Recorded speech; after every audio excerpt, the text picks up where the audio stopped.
Endeavour Houston. Good morning to the remainder of the dog crew, and we sure do appreciate y'all working like dogs. Good morning, good morning. Endeavour, this is Houston. Are you ready for the event? WXIA, this is Houston. Please call Endeavour for a voice check. Endeavour, this is WXIA.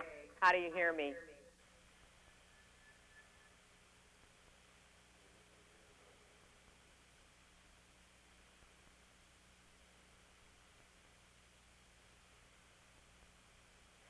Endeavour, this WXIA, this is Endeavour.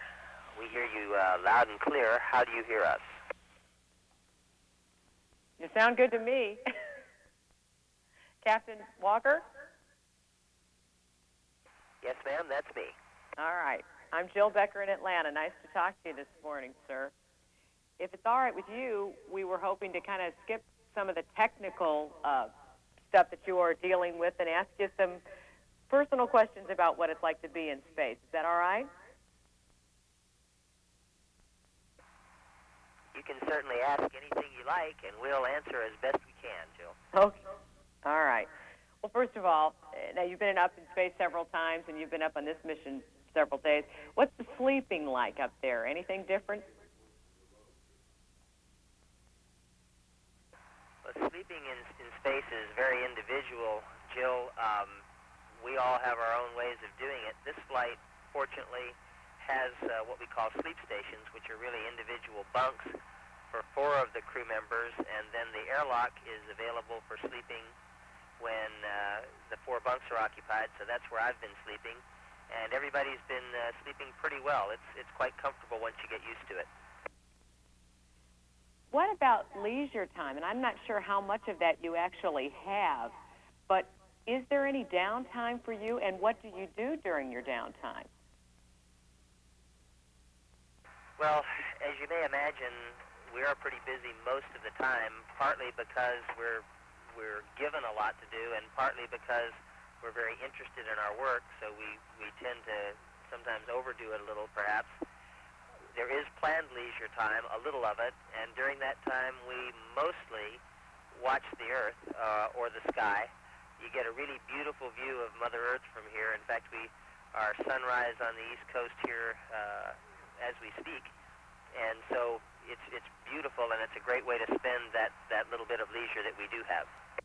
We have the downlink. Okay, great. Before we start with the video, which we intend to narrate, we did want to take a moment as a crew to express our thanks to somebody real special to us who's no longer with the shuttle program per se, but who had a lot to do with getting us where we are now, and we're very much appreciative of it, and we wanted to take an opportunity to say thanks to Brewster Shaw, who left the program, as you remember, late in our flow, after having made some real crucial decisions about the boosters and having managed the program tremendously well for quite a while. He's been well succeeded, of course, by Tommy Holloway, but Brewster's special to us, and we wanted to thank him personally and directly for all he did up to and including being on the roof with our families at the launch and holding Madeline's hand and just generally being the great guy he's always been. Brewster, you'll always be a dog to us. Woof, woof, woof, woof, woof. With that, I'm going to turn it over to my production manager for videos, the wily Dogface, who is going to start the narration and the video downlink.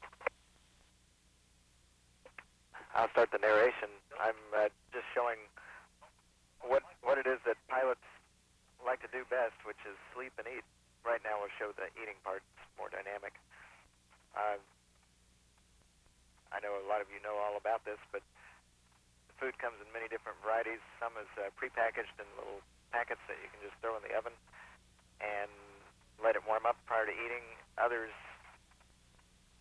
comes in bottles that we bring aboard. This is some of Red Dog's barbecue sauce. Not everyone's favorite. Red Dog's favorite. We got some cans of fruit.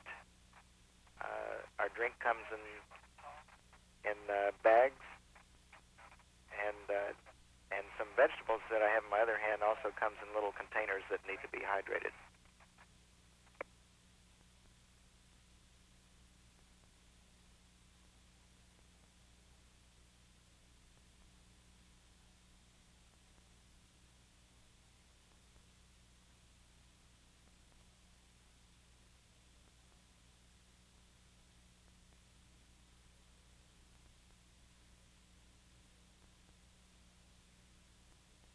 Dogface is doing the filming for us here, and he's showing the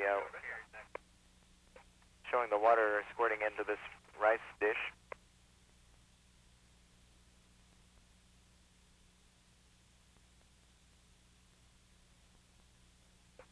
I really enjoy eating vegetables while on orbit.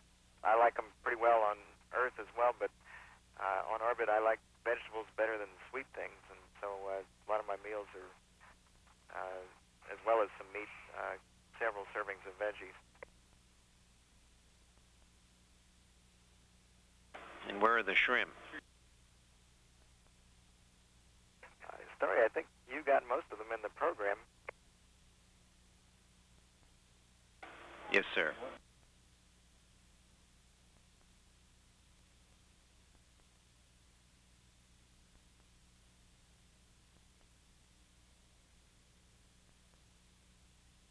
And with every meal, a nice cup of coffee in a bag.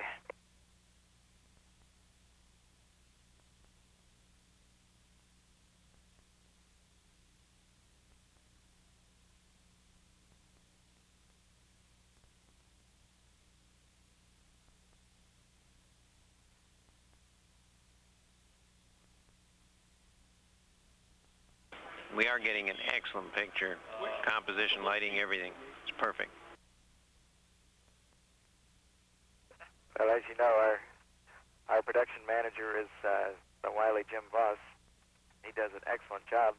I want to take this opportunity to give the crew's thanks to the flight control teams. You all guys have always been great during this flight, during this training flow, and really having worked down there where you are some, I can tell that this is an excellent team.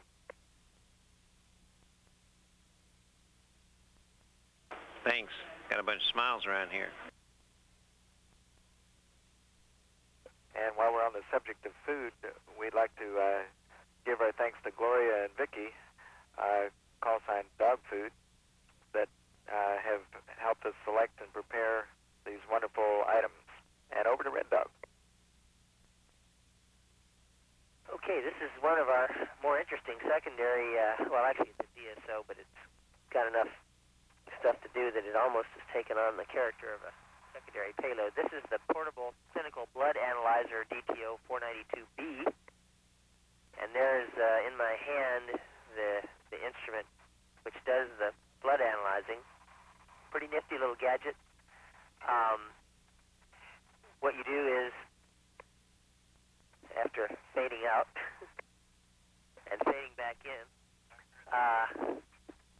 the doctor is in, is the facade behind that. But what you do is you use a little sticker to take some blood from a victim subject, and once the subject has given you his blood, and it's not very much blood, fortunately, since some of the subjects are more willing than others to be vampired. You take a small capillary tube, put the blood into a little cartridge, self-contained cassette, that then goes into the portable clinical blood analyzer, the little remote control device that I showed you there. And in a minute and 20 seconds, it gives you a pretty good blood analysis. And the thing is just terrific. We've been very pleased with the way it works, and this is one of those DSOs that actually works better in space than it does on the ground, at least partially because the blood is a heck of a lot easier to get into this little capillary tube up here where gravity is not trying to force it down onto the floor. It just climbs right up in the capillary tube. It's real easy to do all the procedures that I struggled with in training, and the life sciences folks deserve an attaboy for the composition design of this particular DSO. It's actually kind of fun to do, except for the part where you have to calibrate the machine, which isn't too nifty.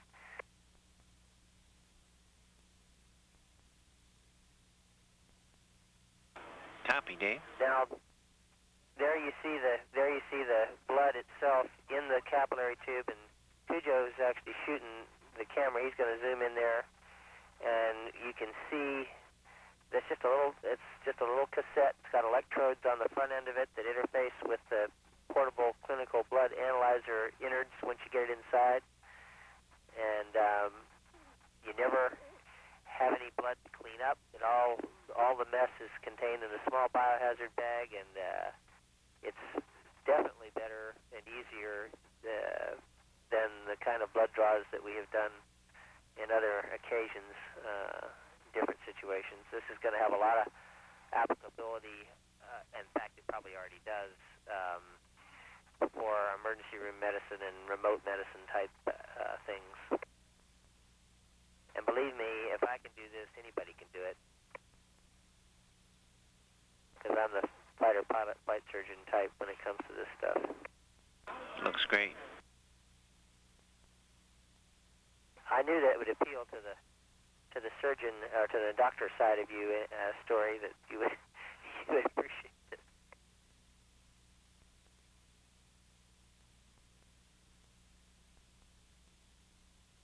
That's basically the procedure. I think we've covered it pretty well. There's the PCBA itself, and the little cartridge goes in there, and you just punch in your patient ID numbers and operator ID numbers, and shortly we'll see the answers, which fortunately in our case so far have been indicative of normal levels of the various constituents of the blood. This is, it has application to many different experiments in the life sciences world, so it doesn't really matter too much what, but sure does make the process of collecting blood for any scientific purpose easier on orbit, and one would assume in other difficult situations.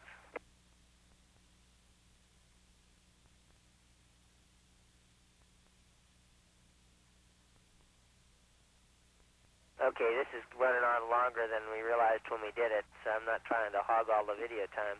We are going to try and show you what the display itself looks like.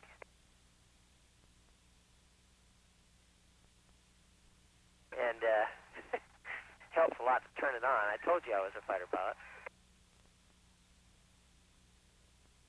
And it's really hard to see in the video, but it's a graphic display and it works really well.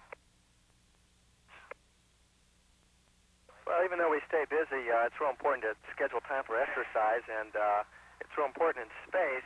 On Earth, you have your own weight to react forces against. In space, of course, you don't. And so we come up with exercises where you can either react forces against your own body, as I was just doing with that red Dynaband, or position yourself such that any force you generate is reacted in such a way that you stay in a stable configuration. And in such a way you can isolate muscle groups and actually get a really good workout. And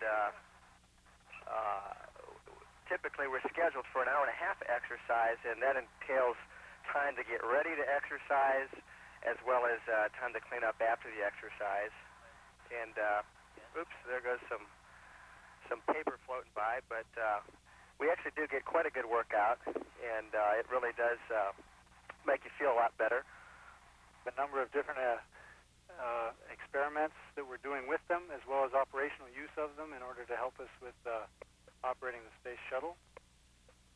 There's the mail disc bag. To its left, we have the heart of the orbiter wide web. It's the data distribution center. The PCMMU data from the orbiter comes into that machine and is distributed where it needs to go. This experiment here is the relative GPS experiment, and next to it is the MPD, a manipulator position development experiment. For the rendezvous, we've positioned what we normally use as the world map. We've positioned up by the commander so that he can use RPOP, the Rendezvous and Prox Ops program, in order to help him fly. Currently, we have a world map on it. We'll have it up using the Rendezvous and Prox Ops program tomorrow for the wake shield rendezvous, as we did for Spartan. Now, on the middeck, we didn't have quite enough room on the flight deck. On the middeck, we have two other PGSEs. One of them is being used for the Goddard experiments, the Spartan, the CONCAP, and so on and so forth. The other one is the other part of the GPS experiment. The relative GPS is a particular favorite of this crew, as my crewmates like to remind me. And what it is doing is it's using the orbiter GPS data and comparing it with the wake shield GPS data. And that allows us to get an accurate relative state vector between the two. We think in the future our FIDOs and flight controllers will find this very useful as we get the orbiter into the latter part of the 20th century. In addition to the GPS data, it also has a world map which we can use to show where we are. This is the complement of PGSEs on the middeck. Of all 9, all of them are actually in use on the flight days involving the wake shield. We also have a pilot computer for use as a landing refresher for the commander and pilot, but we couldn't find a way to tie that one into the orbiter wide web in the short period of time that we had. Oh, we almost forgot a couple of very important PGSEs. Those are back on the flight deck, giving us a total of 7 on the flight deck. And those 2 are for the wake shield. The wake shield is part of its own mini-web, and it communicates with, the PGSEs communicate with the wake shield, allowing us to see the wake shield data and to back up the wake shield POC in its commanding and data monitoring.